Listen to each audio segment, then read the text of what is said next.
Hello. Welcome to our next chapter, that is your IND AS 2, which is inventory. This is also a very simple IND AS. We will finish it very quick. Okay, so first of all, let's understand what an inventory is. So, in an inventory is an asset. Inventory is an asset which is held for sale in ordinary course of business, which is held for sale in ordinary course of business, or used in process for production for sale. That is, it is either sold. So first is it is either sold, second is it is either processed, and third is in the form of materials to be consumed. So it is either used in process or it is the material itself which will be consumed. So this is basically what you call as, first is what you call as finished goods, second is what you call as WIP, and third is what you call as raw material. Okay, now the valuation of inventory you must have learned always in your CA intermediate also you must have learned. Valuation would be at cost or NRV, whichever is lower. Cost or NRV, whichever is lower. Cost or NRV, whichever is lower. Cost or NRV, whichever is lower. NRV is your net realizable value. Okay, now let's understand what is your cost of inventory. When we say cost of inventory, what exactly do we mean by cost of inventory? So cost of inventory, what all has to be included, what all does not have to be included. First of all is your purchase price. Purchase price is of course the amount that you have paid to purchase the inventory, that will be included. Any trade discount, any rebate that you receive, that will be subtracted. Third is duties and non-refundable taxes. If it is refundable taxes, it will not be added to cost. Only non-refundable taxes, only duties and taxes which are non-refundable will be added to the cost of inventory. And fourth is any directly attributable expenses. Now, which are these expenses? Any handling charges, freight charges, insurance charges, all of these are directly attributable. That means it can be directly allocated to the inventory. Therefore, these are added. So if you have to remember the formula, what is it? It is, first of all, it is purchase price. Second, okay, do I have to reduce something? Yes, I have to reduce trade discounts and rebate. Okay, do I have to add something? Any taxes? Yes, any non-refundable taxes and duties have to be added, and any directly attributable expenses have to be added. Okay, so you have to include, what all has to be included? All conversion cost, all other conversion cost and cost incurred in bringing the inventory to the present location and condition. So any cost that you incur, any cost that you incur to bring the inventory to its current location and its current condition, that has to be included. But what all has to be excluded? You have to exclude any abnormal waste. You have to exclude any abnormal waste, any admin overheads, selling and distribution overheads, interest expenses. Why? Because these are not directly attributable to the inventory. So abnormal waste, admin overheads, these are all overheads. Okay, so basically production overheads have to be included, but admin overheads, selling and distribution overheads, interest expense does not have to be added. Okay, so you have to exclude this. Any storage cost also has to be excluded, except unless it is necessary part of production, only then will you include it. Okay, now the next part comes is how do you allocate fixed overheads per unit. So basically, because fixed overheads are incurred for a whole, now how do you divide this if you want to calculate it per unit?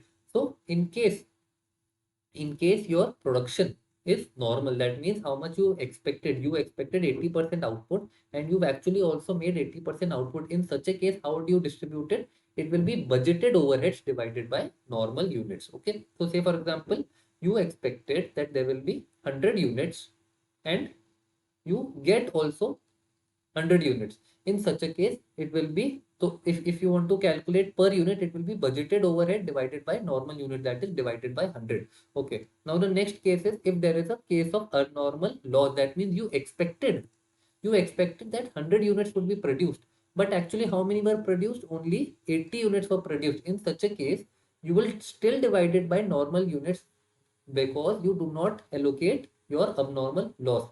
So therefore, per unit cost will still be calculated by dividing not by 80 but by 100, because over here we say normal units. Remember, this is very important to learn. Okay, and last is your case when you expected 100 units to be produced, but what happened? You actually produced 120 units. That means there is an abnormal gain.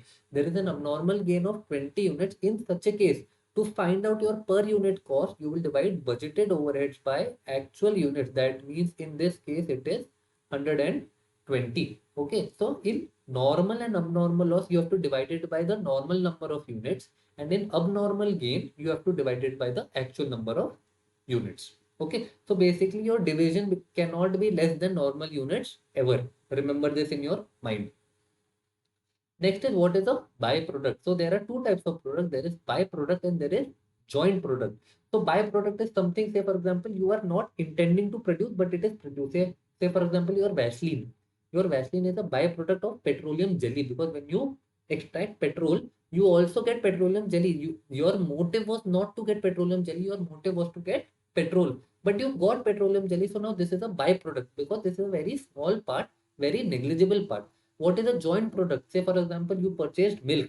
Now from milk you made butter, you made buttermilk, you made protein, you made whey. All of these are joint products of milk. You made paneer, because these are all separate products and these are main products. So therefore these are joint products. So for byproduct, so the question arises, ki, sir, how do I value? How do I value byproducts? So these will be valued at your NRV, that is your net realizable value, and they will be subtracted from the cost of joint product, because what happens is there is one production, okay, one item, and there are multiple items that is made from it. Now some of these will be byproduct and the others will be joint product. So what we do is this byproduct's cost is subtracted from this joint products cost, therefore bringing the average cost of joint products down. Okay, so first you calculate what is the cost of byproduct, that is what we studied, that is your NRV. So basically you reduce net realizable value of byproduct from the joint product cost. Okay, so valued at NRV and subtracted from cost of joint product. Now how do you calculate cost of joint product? Your joint product cost is calculated by the gross joint cost, that means the total gross joint cost minus your NRV of byproduct. As we studied above, your NRV of byproduct has to be reduced. Okay, so this is the same thing, minus NRV of scrap. Any scrap that has been produced, net realizable value of scrap will also be reduced. Okay, so now this is what you get cost. Now how, this is the total cost you get. So now say for example the total cost you got, and this total cost is attributable to two products, that is joint product 1 and joint product 2. Now how do I allocate this total cost to joint product 1 and joint product 2? So that is based on the sales value. So this will be based on, this will be divided on the ratio of the sales value of both the product. This will be a weighted average, that is your quantity and rate both will play a part. I hope this is clear, very easy to follow. Then next is your agricultural produce. So how is agriculture produce valued? So that is at fair value minus cost to sell. Agriculture produce as per IND AS 41, that also we will be studying, that is valued as per fair value minus cost to sell. Great.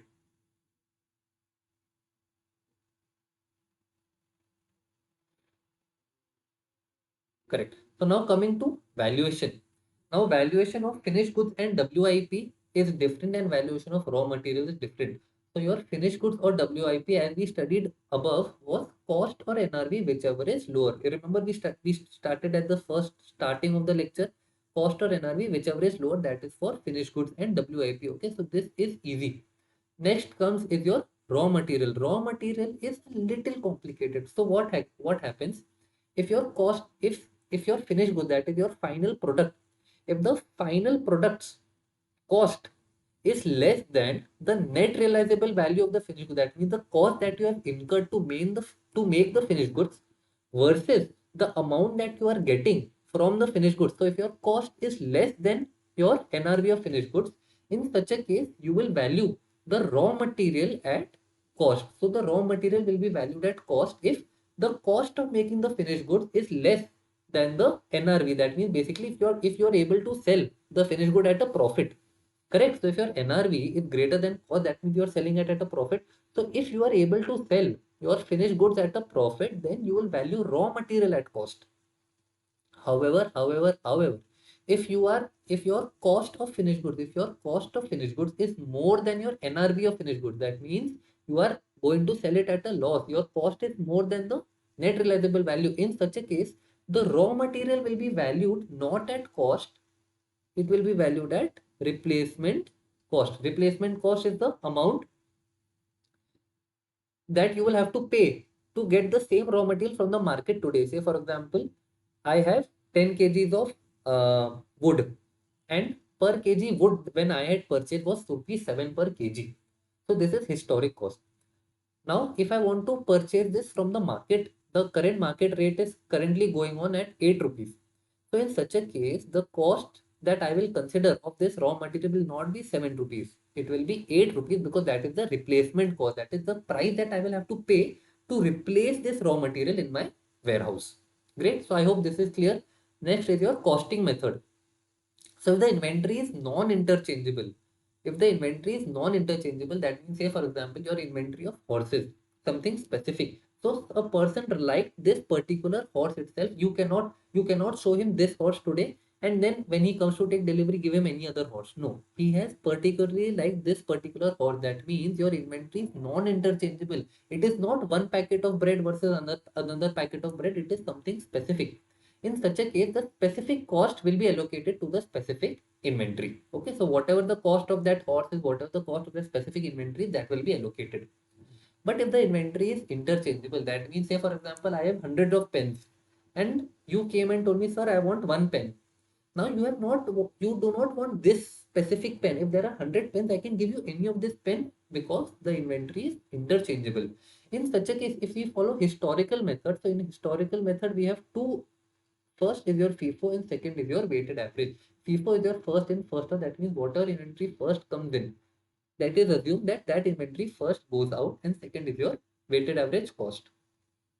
Next is your non-historical method, that is based on your standard cost method and your retail method. So I have also put down the note. So who uses standard cost method? Manufacturer whose actual cost is approximately equal to the standard cost. In such a case, that person will use the standard cost method. And a retailer selling different products with similar GP margin percentage will use retail method. Say for example, a retailer is selling bread, a retailer is also selling pizza base, and the retailer is also selling, say for example, chocolates. Now all of them are priced differently. The MRP is different, but what is same is the gross profit margin. So say for example, if all of them have a 10% margin, then it is better to follow the retail method, that is whatever selling price minus 10% and you will get your cost. You don't have to allocate cost. You start with your selling price, subtract your profit, and you reach to your cost. Okay. Now next is your replacement. I've just given definitions of the words used above. So replacement cost, as I told you, is the amount that the entity would have to spend to replace an asset, that is the current market price of the asset. Next is your NRV, is your net realizable value. We've always been saying NRV, NRV, NRV, but what is NRV? NRV is your estimated selling price minus estimated cost of completion minus estimate cost to make the sale. Now it is very important to understand. Say for example, you currently have a building. You purchase and sell buildings. Okay, you manufacture and sell buildings. So building is an inventory for you. Building is not a PP because you are buying and selling in your regular course of business. Okay, so you made a building which is 70% complete, and you have spent rupees 70 on it. So now can I sell this building 70% complete? No, I can only sell this building when it is 100% complete. Okay. But to sell the building also I'll have to incur some cost. So say for so first you'll have to complete the remaining 30% of the building at an approximate cost of rupees 30. What else? You'll also have to incur some selling expenses, say for example, to make the sale. How do you tell people that the building is for sale? You'll have to advertise somewhere. So another 10 rupees, say for example, you will spend on advertising the building.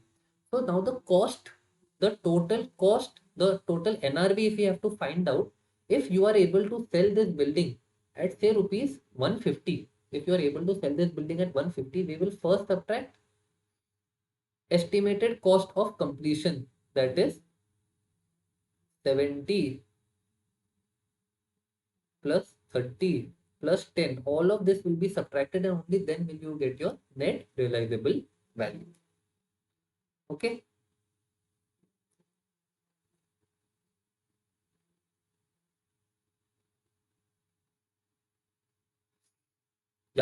Now, how to deal with price fluctuations after the balance sheet date? So, if after the balance sheet date the prices have changed of the inventory because we valued at cost or NRV, whichever is lower.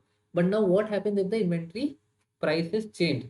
So, in such a case, say for example, inventory net realizable value on balance sheet date is rupees 100. Net realizable value on balance sheet date is rupees 100, and it is sold after balance sheet date. It is sold after balance sheet date. What do we mean by balance sheet date? That is your 31st March. 31st March is your balance sheet date. So if it is sold after 31st March, because if it was sold before 31st March, it would not appear in our balance sheet, right? So it is sold after a balance sheet date, but before the date when financial statements are approved for 70 rupees. That means it is sold between this period, that is your balance sheet date and financial statements approved. It is sold during this period, say for example for 70 rupees.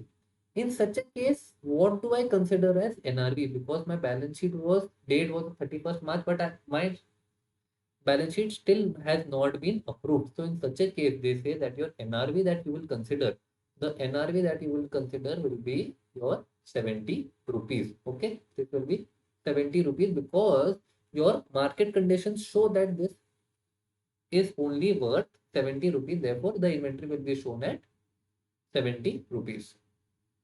Okay. Your last part of inventory chapter, and we are done with this IND AS as well, is writing down and reversal of write downs. That means, say for example, your inventory was worth 100, and then you wrote it down, you impaired it, or you brought it down to NRV, and now it is 60. Now after 60, say for example, again it goes back to 120 another next year. So how do you deal with this fluctuation? So say for example in 2023, we sell corn, okay? Your cost was rupees 100 and your net realizable value was rupees 70. So what do? We will recognize it at cost or NRV, whichever is lower. Okay, but we've already put cost of 100 and we are recognizing it as 70. So 30 rupees will also go somewhere. So 30 rupees will go to PNL and debit. So your PNL account debit 30 to inventory account, that will be your 30 rupees. Okay. So remember 30 rupees we are sent to PNL. Now in 2024, assume your NRV jumps up to 150. Now, why is this carrying value 70? Because originally it was 100. We brought it down to 70. So now the carrying value is 70. Your NRV is now 150. That means it has increased by 80 rupees. It has increased by 80 rupees. But you will send only 30 rupees back to PNL because originally it was 30 rupees you had sent to PNL debit. So now also you can only sell maximum 30 rupees credit back in PNL. That means you can show it back. The entry that you will pass is inventory account debit 30 to PNL account credit 30. That means your inventory will now again be shown as 70 plus 30, which is equal to 100. This is nothing but your cost. What is your NRV? Your NRV at this date is 150. We have to record it at cost or NRV, whichever is lower. Therefore, we are recording it at 100. Okay, so understand the logic why we are doing this. It will only be shown at 100 and it will not be brought back to 150. So value of inventory after reversal can never exceed its original cost. What was its original cost? Its original cost was rupees 100. Hence, only 30 can be reversed. Great. And with this, we are done with this chapter as well, inventory, and I will see you in the next chapter.